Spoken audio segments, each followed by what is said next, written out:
Jacob destroyed his Mountain Max.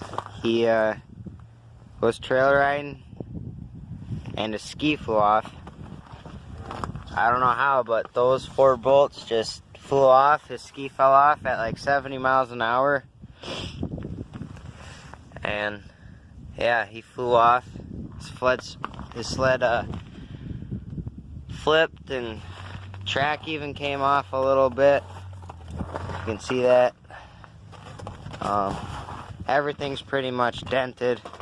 He's probably just gonna part it out or sell the whole thing whole. The motor's still good, but this side's okay.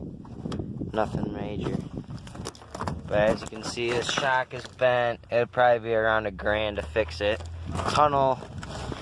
Tunnel's bent up a little bit, but motor still runs. It's for sale.